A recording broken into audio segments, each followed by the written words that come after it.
দৰিদ্ৰতাৰ এখন ভয়াবহ ছবি যি সময়ত বিকশিত অসমৰ কথা শ্লোগান আওৰা হৈছে, যি সময়ত পঞ্চায়তী ৰাজ ব্যৱস্থাৰ যোগেদি ক্ষমতাৰ বিকেন্দ্ৰীকৰণ কৰা হৈছে, তেনে সময়তে কিন্তু শিৱসাগৰ জিলাৰ গৌৰীসাগৰ উন্নয়ন খণ্ডৰ অধীনস্থ মৰাবজাৰ গাঁও পঞ্চায়তত দৰিদ্ৰতাৰ এখন ভয়াবহ ছবি পৰিলক্ষিত হৈছে। আৰু এই মুহূৰ্তত মই দেখুৱাইছো মৰাবজাৰ গাঁও পঞ্চায়তৰ অন্তৰ্গত জাজি ফুলপানী চিগা মাজুমেলীয়া গাঁৱৰ ৰঞ্জিত বৰুৱাৰ বাসগৃহ। আপোনালোকে যদি দৃশ্য দেখিছে তেনেহ'লে দেখিছে এখন চালিৰ তলতে তেওঁলোকে আঁৰ কাপোৰ আৰি এনেদৰে থাকিবলগীয়া এটা অৱস্থাৰ সৃষ্টি হৈছে।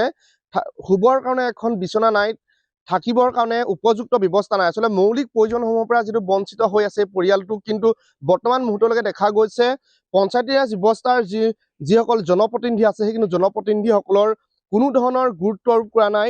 ৰঞ্জিত বৰুৱা আৰু তেওঁৰ পৰিবাৰ লগতে এজন অসুস্থ তেওঁলোকৰ সন্তান আছে, কিন্তু দেখা গৈছে এই পৰিয়ালটোৱে যি প্ৰধানমন্ত্ৰী আৱাস গৃহ লাভ কৰিব লাগে, কিন্তু সেই প্ৰধানমন্ত্ৰী আৱাস গৃহৰ পৰা বঞ্চিত হৈ আছে। মই পোনে পোনে আপোনাৰ ওচৰলৈ আহিছো, কি ক'ব, যিহেতু কিমান দিন ধৰি আপোনালোক এনেকে আছে? আমি আছো আজি ছমাহতকৈ বেছি হ'ল। ঘৰ নাই পোৱা নে আপোনালোকে? ঘৰ নাই পোৱা। গৈছে নাই পঞ্চায়তলৈ? গৈছে নাই? গৈছিলো, হিউজ দত্তই কৈছিলে দিম বুলি, আজিলৈও নাই। কাগজ পত্ৰ লৈছে নে? একোৱে লোৱা নাই।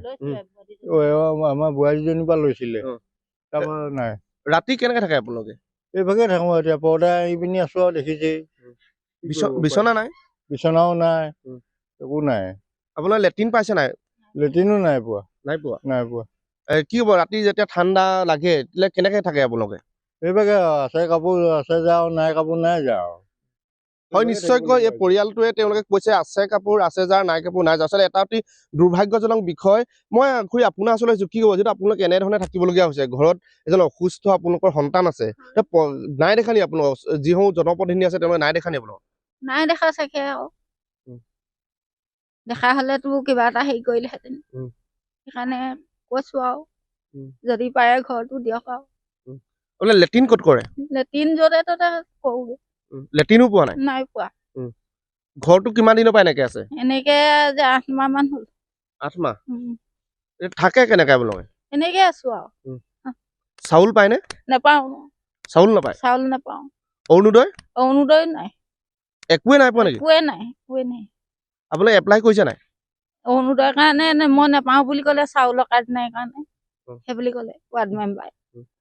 হয়, নিশ্চয়কৈ অতি দুৰ্ভাগ্যজনক বিষয়। এই পৰিয়ালটোৱে আজি পৰ্যন্ত চৰকাৰী যিসমূহ সুবিধা সেই সুবিধাসমূহ লাভ কৰা নাই, আৰু অৰুণোদয় আঁচনিকে ধৰি তেওঁলোকে অনাময় অৱস্থাত যি সুবিধা পাব লাগে সেই সুবিধাসমূহ লাভ কৰা নাই। আৰু মই পোনে পোনে সেই পৰিৱেশটো দেখুৱাইছো কেনেধৰণে পৰিয়ালটোৱে এটা থাকিবলগীয়া এটা অৱস্থাৰ সৃষ্টি হয়। মই আপোনাৰ ওচৰলৈ কি, আপোনালোকেতো সন্মুখতে দেখি থাকে পৰিয়ালটো, কেনেকুৱা ধৰণৰ তেওঁলোকৰ অসুবিধা হয়? অসুবিধাটো সম্পূৰ্ণ অসুবিধা, থাকিবই নাই, বৰষুণ দিলে হেৰি নাই, লেট তুলি নাই, সেইবোৰেই থাকে তেখেতলোক, একোৱেই নাই। মাটিতে বাগৰি পৰি থাকে। আৰু আমি কেতিয়াবা ভুমুকি মাৰি চাওঁ, তাৰপৰা উপায় নাই, আমাৰ বিকল্প নাই, সেইটোকে চাওঁ।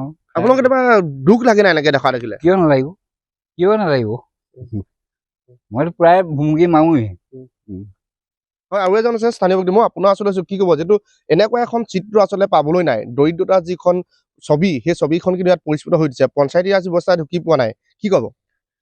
এই ক্ষেত্ৰত পঞ্চায়ত প্ৰতিনিধিৰ লগতে গৌৰীসাগৰ উন্নয়ন খণ্ডৰ বিষয়াৰ লগতে শিৱসাগৰ জিলা উপায়ুক্তক আমি বিশেষভাৱে অনুৰোধ জনাইছোঁ, এই পৰিয়ালটোক যিটো অৱস্থাত আছে, এনেকৈ হয়তো গৰু ছাগলীৰ লগত তেখেতলোকে সহবাস কৰিছে। এই সংবাদ মাধ্যমৰ যোগেদি আপোনালোকে যাতে এই বাতৰিটো পৰিৱেশন হোৱাৰ পাছতে অতি সোনকালে বিহিত ব্যৱস্থা ল'বৰ বাবে অনুৰোধ জনাইছোঁ। কিমান নং ৱাৰ্ড হয়? 9 নং ৱাৰ্ড। নিশ্চিতভাৱে আমি যিটো দেখুৱাইছো, আমি ভিতৰৰ ভাগটো দেখুৱাইছো, ইয়াত আচলতে থাকিবৰ কাৰণে দেখিছে এখন বিচনা নাই। এই মাটিতে তেওঁলোকে থাকি ৰাতি জীৱন যাপন কৰিবলগীয়া হয়। অতি দুৰ্ভাগ্যজনক বিষয়। আচলতে যি সময়ত দৰিদ্ৰতা নিৰ্মূল কৰিবৰ কাৰণে চৰকাৰে বিভিন্ন পদক্ষেপ গ্ৰহণ কৰিছে, সেই সময়তে কিন্তু শিৱসাগৰ জিলাৰ মৰাবজাৰ গাঁও পঞ্চায়তৰ 9 নং ৱাৰ্ডৰ যি ৰঞ্জিত বৰুৱা পৰিয়াল, সেই পৰিয়ালটোৰ যি দুৰ্বিষহ জীৱন, সেই জীৱনে কিন্তু এখন বিপৰীত ছবি তুলি ধৰিছে। আৰু পৰৱৰ্তী সময়ত লক্ষণীয় হ'ব, আমি শিৱসাগৰ জিলা আয়ুক্তক আমি প্ৰত্যক্ষ কৰাইছো এই দৃশ্য। শিৱসাগৰ জিলা আয়ুক্ত এই পৰিয়ালটোৰ ক্ষেত্ৰত কেনেধৰণৰ পদক্ষেপ গ্ৰহণ কৰিব, সেয়া পৰৱৰ্তী সময়ত লক্ষণীয় হৈ থাকিব।